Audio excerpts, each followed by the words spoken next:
तो last video में हम लोगों ने पढ़ा था कोऑर्डिनेट ज्योमेट्री में डिस्टेंस फॉर्मूला। देखो दो कोऑर्डिनेट्स के बीच का डिस्टेंस कैसे कैलकुलेट किया जाता है हमने लास्ट वीडियो में देख लिया। अभी हम लोग देखेंगे सेक्शन फॉर्मूला। क्या कहता है सेक्शन फॉर्मूला कि कोई भी पॉइंट अगर किसी लाइन को किसी पर्टिकुलर रेशियो में कट कर रहा है तो उस पॉइंट के कोऑर्डिनेट हम लोग किस किस तरीके से निकाल सकते हैं। तो फॉर्मूला है mx2 plus nx1 upon m plus n। अब ये m और n जो है ये रेशियो है जिसमें उसने लाइन ने जो है उसको कट किया है। अब ये m और n की वैल्यू तुम्हें लेनी कैसे है। देखो ये अगर मैं कह रहा हूं लाइन है, ठीक है, तो और इस पॉइंट पे जो है वो कट कर रहा है। नाउ दिस ये जो पार्ट है दिस इज m पार्ट। अगर आपको इस पॉइंट के कोऑर्डिनेट जो है फाइंड करने हैं, ठीक है, और इसके बाद के जितने भी पार्ट होंगे वो n को रिप्रेजेंट करेंगे। जब हमने इस लाइन को ए बी लाइन कंसिडर किया था इस हिसाब से इसको निकालते हैं, ठीक है। अगर P जो है वो मिड पॉइंट है दैट मीन्स कि वो A और B से बराबर के डिस्टेंस पे है, उस केस में मैं रेशियो को जो है 1:1 लूंगा। तो जो क्या नाम कोऑर्डिनेट है वो इसमें m और इस वाले फॉर्मूले में अगर मैं m और n की वैल्यू 1:1 पुट करता हूं तो हमारे पास आता है x1 प्लस x2 अपॉन 2 और y1 प्लस y2 अपॉन 2। ये है हमारे मिड पॉइंट के कोऑर्डिनेट। अब सेंट्रॉइड ऑफ अ ट्राइंगल होता क्या है, देखो किसी भी ट्राइंगल के जब मीडियंस हैं जहां मीट करेंगे इंटरसेक्ट करेंगे तीनों मीडियंस, वो जो पॉइंट होता है वो पॉइंट होता है सेंट्रॉइड। तो बेसिकली जो ये वाला पॉइंट है इसको सेंट्रॉइड बोलते हैं। इन बिटवीन नहीं पड़ता। ये जो रेशियो आता है ये 2:1 के रेशियो में इसको डिवाइड करता है, यानी 3 जो है m और जो रेशियोज के एडिशन की वैल्यू है वो 3 आ जाती है। तो इसलिए इसमें हम x के कोऑर्डिनेट यानी इस पॉइंट के अगर मैं कोऑर्डिनेट निकालना चाहूं तो x इक्वल टू हो जाएगा x1 plus x2 plus x3 upon 3। ये जो रेशियो है क्योंकि 2:1 का है इसलिए upon 3। In the same way हम y के भी ऐसे फाइंड करेंगे। अब इसमें अलग अलग तरीके के क्वेश्चंस आ जाते हैं, एक बार वो देख लेते हैं कि टाइप किस किस तरीके के होंगे, फिर मैं बाद में क्वेश्चंस भी करा दूंगा। देखो पहली जो टाइप है टाइप 1 कि हमको सिंपल कोऑर्डिनेट फाइंड करना है, कैलकुलेशन ऑफ कोऑर्डिनेट। तुम्हें सब कुछ दिया हुआ है, mn दिया हुआ है, x1 y1 दिया हुआ है और x2 y2 दिया हुआ है। तुम्हें कोऑर्डिनेट फाइंड करना है, सिंपल जो पॉइंट लाई करेगा उसके कोऑर्डिनेट फाइंड करने हैं, x y की हमें वैल्यू निकालनी है। पहला टाइप तो ये हो गया। दूसरा टाइप जो हो गया जिसमें हमको कैलकुलेशन ऑफ रेशियो, हमें रेशियो फाइंड करना है। हमें रेशियो फाइंड करना होगा तो हम रेशियो को k:1 लेंगे रादर देन m:n। क्यों? कि हमारे पास एक ही इक्वेशन से हम लोग इजीली कैलकुलेट कर सकते हैं। तीसरी जो होगी, तुमको रेशियो दिया गया है, रेशियो गिवन है हमको, x2 y2 गिवन है, y1 गिवन है, xy गिवन है और हमसे x के कोऑर्डिनेट पूछ रहा है। इन द सेम वे वो हमको y के x1 y1 दे देगा, हमको y2 दे देगा, हमसे y के कोऑर्डिनेट्स पूछ लेगा। वो किसी भी तरीके से क्वेश्चन जो है आ सकता है। अब क्या करेंगे कि हम लोग कुछ क्वेश्चंस देख लेते हैं किस किस तरीके से क्वेश्चंस आएंगे तो तुमको थोड़ा आइडिया हो जाएगा। सारे क्वेश्चन दोबारा बोल रहा हूँ, सारे क्वेश्चन जो है खुद करके देखने हैं, यहाँ पे हो रहे हैं साथ के साथ खुद भी करके देखने हैं, ठीक है। अब फर्स्ट क्वेश्चन जो है देखो इसमें पूछा है फाइंड द कोऑर्डिनेट। तुम्हें सिंपल कोऑर्डिनेट फाइंड करने हैं। जब पॉइंट डिवाइड कर रहा है लाइन सेगमेंट, ये लाइन सेगमेंट के पॉइंट्स दे रखे हैं कि कह रहा है कि ये इसको 3:2 में डिवाइड कर रहा है, तुम्हें इसके कोऑर्डिनेट फाइंड करने हैं। तो अगर मैं फिगर के हिसाब से इसको बनाना चाहूँ तो कुछ इस तरीके से ड्रॉ होगा। एक लाइन है ये, इसके कोऑर्डिनेट है 6,3 और यहाँ से कोऑर्डिनेट हो जाएंगे -4,5। वो कह रहा है इस पॉइंट पे जो है ये पॉइंट के कोऑर्डिनेट हमें फाइंड करने हैं। रेशियो जो है वो दे रखा है 3 इतना पार्ट है और 2 ये पार्ट है, यानी हमको AP अपॉन PB दिया हुआ है, यही रेशियो चाहिए, ठीक है। इस चीज का भी ध्यान रखना कि फर्स्ट पार्ट अपॉन जो सेकंड पार्ट है वही रेशियो में होना चाहिए, वो क्वेश्चंस में देख लेना। तो यहाँ पर अगर मैं पुट करता हूँ फॉर्मूले में x इक्वल टू हमें पता है mx2 plus nx1 upon m plus n होता है। और यहाँ पर m की वैल्यू कितनी है 3, x2 की कितनी है ये -4, 3 इंटू -4 प्लस n है 2 इंटू x1 है 6 upon m plus n, 3 plus 2 यानी कि 5, तो ये हो जाएगा -12 प्लस के 12 अपॉन 5, दिस विल बी 0, तो x कोऑर्डिनेट तो 0 आ गए, यानी ये पॉइंट कहीं लाई करेगा y एक्सिस पे। अब हमारे पास y का फॉर्मूला है my2 plus ny1 upon m plus n, ये फॉर्मूला है। तो y का जो कोऑर्डिनेट आएगा वो इस तरीके से आएगा, m इज इक्वल m 3 है, y2 कितना है 5 है, प्लस n 2 है, y1 कितना है 3 है, अपॉन 3 प्लस 2 5, तो ये हो जाएगा 15, y is equal to 15 plus 6 upon 5, तो ये हो जाएगा 21 अपॉन 5। ये हमारे पास कोऑर्डिनेट्स आ जाएंगे, तो कोऑर्डिनेट जो पॉइंट के आ गए वो आ गए 0,21 अपॉन 5, यानी ये पॉइंट लाई करेगा y एक्सिस के ऊपर। बहुत ही सिंपल क्वेश्चन था, सिंपल वैल्यूज पुट करनी है और xy की वैल्यू फाइंड करनी है, ठीक है। दूसरा क्वेश्चन जो इसका बनेगा, यहाँ पर तुमसे रेशियो पूछा है जो y एक्सिस डिवाइड कर रहा है, dividing the line segment PQ दे रखा है, also find the point of intersection. अब इंटरसेक्ट पहले हम लोगों को रेशियो फाइंड करना है। रेशियो के लिए मैंने तुम्हें बताया, let the required ratio is k:1, ठीक है। अब देखो x, ये कुछ इस तरीके का डायग्राम बनेगा, यहां से तुम्हारे पास लाइन है, this is PQ, this is -4,5 and this is 3,-7, ठीक है। ये पॉइंट डिवाइड कर रहा है, इसको तुम्हें रेशियो फाइंड करना है, this is k and this is 1, जैसा कि हमने लेट किया है। Now this point is lying on y axis, तो यानी कि 0,y। अब x के पॉइंट जो होते हैं, x बराबर होता है mx2 upon m plus n, जो कि मुझे पता है कि वैल्यू 0 आएगी क्योंकि उसने क्वेश्चन में दिया है कि y एक्सिस पे लाई करना है।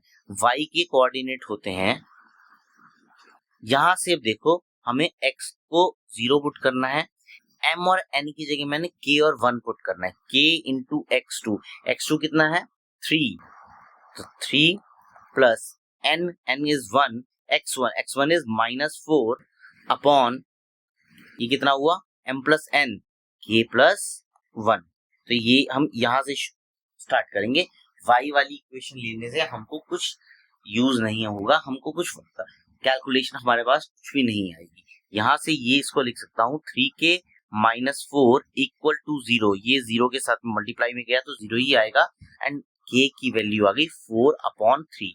4/3 का मतलब है कि रेशियो जो आया दैट इज 4/3। हमने रिक्वायर्ड रेशियो क्या k:1 लिया था, तो रेशियो कितना हो गया 4/3 रेशियो 1, यानी कि 4:3 का हमारे पास रेशियो आ गया। अब मेरे पास m और n की वैल्यू है, x की वैल्यू फाइंड करने की हमें जरूरत नहीं है, हमें पहले ही पता है कि वो 0 है, तो मैं y की वैल्यू फाइंड कर लेता हूँ। y की वैल्यू होती है my2 plus ny1 upon m plus n।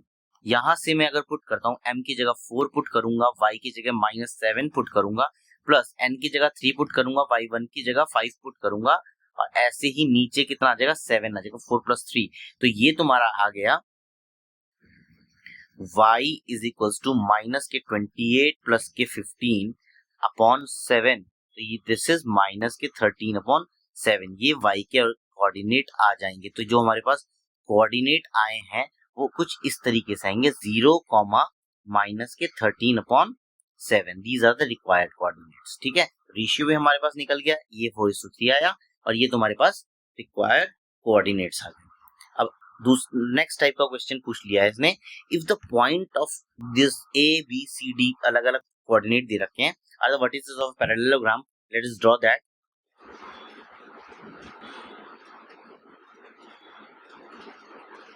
ये है कोऑर्डिनेट, तो यहाँ पर हम लोग मानेंगे a के कोऑर्डिनेट है 6, 1, b के कोऑर्डिनेट होंगे 8, 2, सी के कोऑर्डिनेट हैं आपके 9 4 और डी के कोऑर्डिनेट हैं तुम्हारे P3।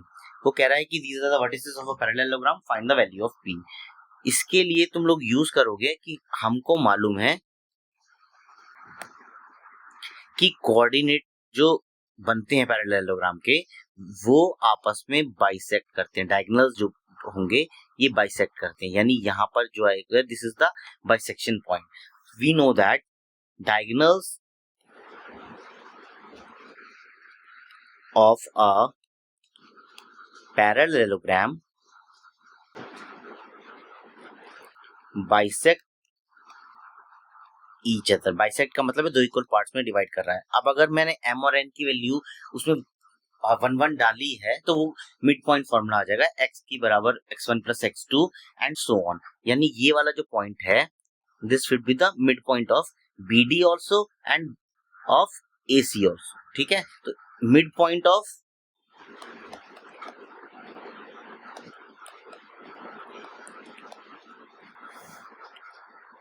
AC ये होगा x1 plus x2 upon 2 and y1 plus y2 upon 2। ठीक है, is equals to mid point of BD होगा। क्यों? बिकॉज ये एक दूसरे को बाइसेक्ट करते हैं। 8 प्लस P अपॉन 2 और यहां से होगा 2 प्लस 3 अपॉन 2। अब y कोऑर्डिनेट तो दोनों के बराबर है 5/2। हम इक्वेट करेंगे x के कोऑर्डिनेट को, इधर से आ जाएगा 15/2 और इधर से आ जाएगा 8 प्लस P/2। जिसको मैं सॉल्व करूंगा तो P की वैल्यू हमारे पास देखो 2 से 2 कैंसिल और P की वैल्यू 15 माइनस 8 यानी कि 7 आई। ठीक है, तो required value of P is 7। This is your final answer. ठीक है, यहां से हम लोग इसको कैलकुलेट कर लेंगे। नेक्स्ट क्वेश्चन है if the midpoint of the line joining 3 4 k 7 is xy and it passes through this line, find the value of k। Interesting question है थोड़ा। यहां से एक तुमने लाइन ड्रॉ कर ली, लाइन बन गई। वो कह रहा है इस लाइन के जो कोऑर्डिनेट है 3 4 और k 7 है, ये बीच से ये पॉइंट जो है मिड पॉइंट है, यानी जो रेशियो आएगा वो तुम्हारा 1:1 का आएगा। नाउ पुटिंग m और n की वैल्यू अगर इक्वल्स टू 1 पुट करता हूं मैं इन सेक्शन फॉर्मूला, तो हमें पता है मिड पॉइंट जो होता है, मिड पॉइंट के जो फॉर्मूले आते हैं वो कुछ ये होते हैं x equal to x1 plus x2 upon 2। ये हमने पहले स्लाइड पे किया था। y is equal to y1 plus y2 upon 2, ये वाले कोऑर्डिनेट्स। तो यानी कि x जो आएगा x is equals to 3 plus k upon 2 और y इज इक्वल्स टू होगा कितना y1 plus y2 7 plus 4 upon 2। ये इसको एज इट इज छोड़ दूंगा, इसको मैं लिख सकता हूँ 11/2। अब मैं जो दोनों वैल्यूज है मेरे पास, ये वाली वैल्यू, इनको इस लाइन के x और y की जगह जो है पुट कर देता हूँ। क्यों पुट करूंगा? बिकॉज उसको क्वेश्चन में कहा है कि the mid point of these points passes through the line 2x plus 2y plus 1 equal to 0, इससे पास होगा। ठीक है, तो 2x plus 2y plus 1 equals to 0, ये हमारे पास लाइन की इक्वेशन है कि इससे वो पॉइंट पास हो रहे हैं। That means 2 into 3 plus k upon 2 plus 2 into 11 upon 2 plus 1 equal to 0। 2 से 2 कैंसिल आउट हो गया। 3 plus k plus 11 plus 1 equals to 0। 11 3 11 14 14 plus 1 15 k plus 15 equals to 0। This gives k is equals to -15। ये हमारे पास final answer आ गया। ठीक है, हमने वो उसे केवल उस इक्वेशन में इसलिए पुट किया, उसने कहा था कि ये जो पॉइंट है इस लाइन पे पास कर रहा है। अब ये क्वेश्चन दिया हुआ है कि P है Q है, दो पॉइंट्स हैं, एक लाइन बन रही है, ये बना लो, बन गई। Now this is point P है -2, 5 और this is point Q, Q है 3,2, ये हमारे पास दोनों पॉइंट हैं। वो कह रहा है कि these are find the coordinate of the point R on the line segment. लगता है मान लिया हमने आर यहाँ पे है, तो कह रहा है P R upon Q R, P R upon Q R, P R equal to 2QR दे रखा है, that means P R equals to 2QR दिया हुआ है, तो मैं बोल सकता हूँ P R upon Q R की वैल्यू है 2:1। पी आर हमारे पास ये है m और क्यू आर हमारे पास ये होगा n। Now put these value in section formula. क्या कहता है सेक्शन फॉर्मूला कि x बराबर होगा mx2 plus nx1 upon m plus n, और y होगा my2 plus ny1 upon m plus n। ये वाला फॉर्मूलाइज होंगे। mx2, m कितना है यानी 2 into x2, x2 is 3 plus n की वैल्यू कितनी है 1 into x1, x1 is -2 upon 2, यहां से ये वैल्यू आ जाएगी मेरे 6 - 2 इज 4, 4 अपॉन 2 ये हो जाएगा 2, और y के जो वैल्यूज आएंगी that is 2 into y2, y2 is 2 plus n into y1 ये अपॉन 2, यानी कि 4 + 5 9 अपॉन 2। तो हमारे कोऑर्डिनेट्स ऑफ आर क्या बनेंगे 2,9/2। ये हमारे पास हमारा फाइनल आंसर आ गया। ठीक है, एक और इन ट्राइसेक्शन का क्वेश्चन होता है। ट्राइसेक्शन यानी कि 3 अलग अलग पार्ट्स में उसको डिवाइड किया जाता है। ये तुम्हारी एनसीईआरटी में भी क्वेश्चन दे रखा है। अब एक चीज देखो, मैं क्वेश्चन नहीं बता रहा, केवल उसका जो तरीका है करने का वो बता रहा हूँ। ये देखो, ये हमारे पास अगर लाइन है, now this is P Q, इसको 3 अलग अलग पार्ट्स में डिवाइड किया, ये पार्ट है और ये पार्ट है। ठीक है, अब अगर मुझे इस पॉइंट के कोऑर्डिनेट निकालना है, लेट दिस पॉइंट बी ए और दिस पॉइंट बी बी, ए और बी के कोऑर्डिनेट निकालते टाइम x1 y1, देखो ये वाली वैल्यूज जो होगी वो x1 y1 होंगी और ये वाली वैल्यूज x2 y2 होंगी, दोनों केसेस दोनों वैल्यूज निकालते टाइम। लेकिन जो चीज बदलेगी, ए को जब हम फाइंड करेंगे तो ए के लिए हमारे पास ये m और इतना n हो जाएगा। Now the ratio would be 2:1, whereas जब मैं b के कोऑर्डिनेट्स निकालूंगा तो मेरे पास m ये हो जाएगा, ऊपर a के लिए क्या रेशियो था 1:2 का रेशियो था, और b के लिए क्या रेशियो है 2:1 का रेशियो है। ये चीज बदलेगी बस, बाकी सारा का सारा ऐसा जैसे ही फॉर्मूला यूज होता है उसी तरीके से होगा।